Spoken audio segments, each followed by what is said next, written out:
So I just uncovered that Virginia Senator Saddam Salim is connected to the mosque that is linked to the worst terrorist attacks in American history. And to be clear, this is the same Virginia senator that's proposing Senate Bill 749, which would disarm Virginians. So I found this picture and started investigating where he was speaking at. And what I found blew my mind. This is Dar Al-Hijrah Islamic Center, and this is what they call it in Northern Virginia. The terrorist-linked Dar Al-Hijrah Islamic Center. Dar Al-Hijrah is known as the 9/11 Mosque here in Northern Virginia because many terrorists have worshiped there or been affiliated with it in some way.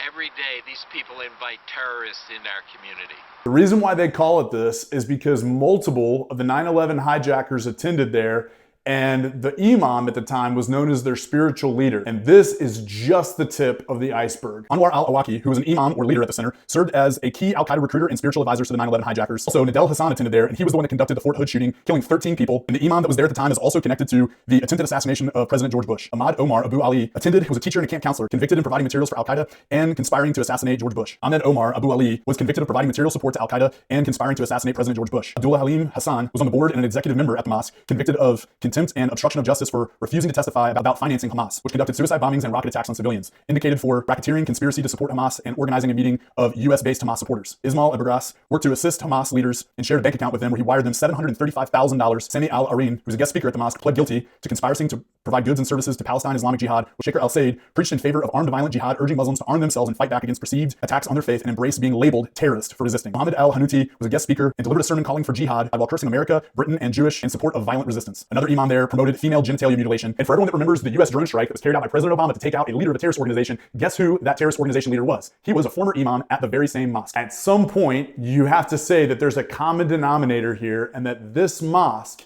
is absolutely connected to terrorism. Oh yeah, and the Lieutenant Governor of Virginia has also been to this mosque. So I'm calling for the President and Congress to begin an investigation into this mosque and into Saddam's connections to potential terrorist organizations. And I should add that I do not hate Muslims. I don't want violence against Muslims.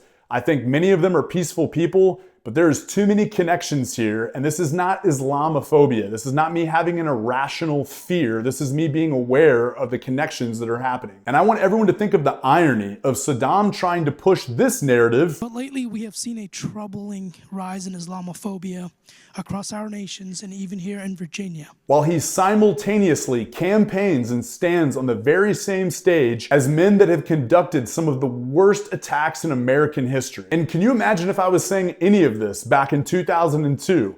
We've become so worried about being politically correct and being seen as virtuous instead of being seen as being safe and secure. Here's the clip of the current imam there endorsing, he says he can't endorse because they're a nonprofit, but him talking about Saddam being able to speak at the Islamic Center. People who are running. You have Saddam and you have Corey. I don't know if you guys are aware. So you have two of these people who are running. The difference between them is Saddam, he's willing to come and talk to the community and actually work with us. The other one said, no, I don't want to work with the community. And yes, and both of them are Democrats, by the way. So both of them, like the gay stuff, Saddam, he's more open about it. Dar Hijrah is a nonprofit organization. We are not allowed to endorse individuals. We can host individuals, but we cannot endorse them. And on a side note, the Biden administration gave $340,000 to this mosque to promote the COVID vaccine. Why do they need $340,000 to push a jab? This is why my wife and I have taken it upon ourselves. We're not linked to any organizations. We're not connected to anything big except for my Instagram account.